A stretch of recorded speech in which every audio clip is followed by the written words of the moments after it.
Well, with that, there's some big breaking news which is coming in. The Election Commission has released the schedule for the by-elections to 13 assembly constituencies of 7 states. In fact, the polling dates are 10th of July and the date of counting will be the 13th of July. Let me go across to Madhav. Madhav, never a dull moment in Indian politics, is it? Right after the swearing in, the next big fight has already begun. Tell us about the 13 seats across 7 states. What's significant? Well, absolutely. And in fact, as you rightly mentioned, the 7 states are Bihar, West Bengal, Tamil Nadu, Madhya Pradesh, Uttarakhand, Punjab and Himachal Pradesh, where these by-elections to the assembly are scheduled to take place.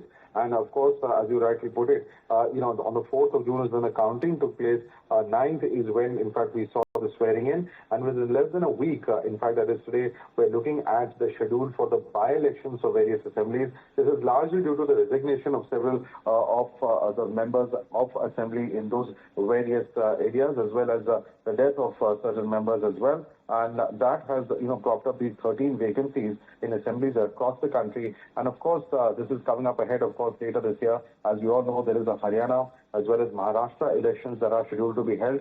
Later, there will also be Jharkhand, and also, of course, by next year, we will be looking at Delhi and Bihar going to the polls as well. So all of that is as far as the assembly polls are concerned. But in the run-up to that, very significantly, we're going to be seeing these by-elections to the assemblies that are now being announced. And of course, what is significant is that by next month itself, we will know the results of all of these states as far as the by-elections are concerned. The date of polling is 10th of July, and the counting being scheduled for the 13th of July for these 13 by-elections. Back to you. And that's going to be very significant, some of the states, Madhav, because this is where the BJP, which may have conceded ground, is going to hope that they are going to regain the ground, and then they have the little leeway which is now available to them. After the swearing in, that is going to buoy the confidence of the Saffron Party. Are they looking to wrest back some of the lost ground, especially in places like Bengal? In important states like West Bengal, where there are over 3 seats that are in fact going to the polls, how much of ground really can be regained, and what really will be the messaging as far as these by-elections are concerned. Also, as far as the regional parties are concerned, they will also be trying to put their best foot forward to ensure that their presence in their respective bastions is maintained, and that they continue to, ensure that their presence is felt as far as these states are concerned.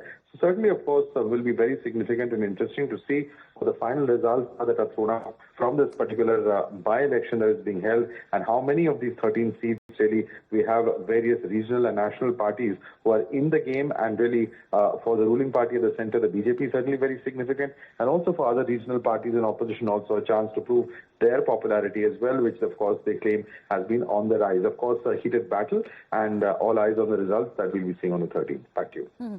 13th of July is when we are going to expect the results to come in.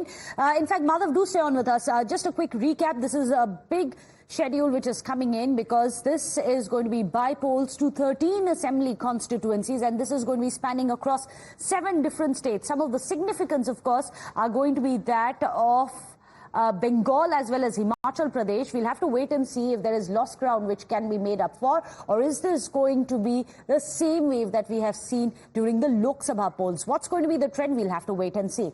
But with that, some big breaking news which is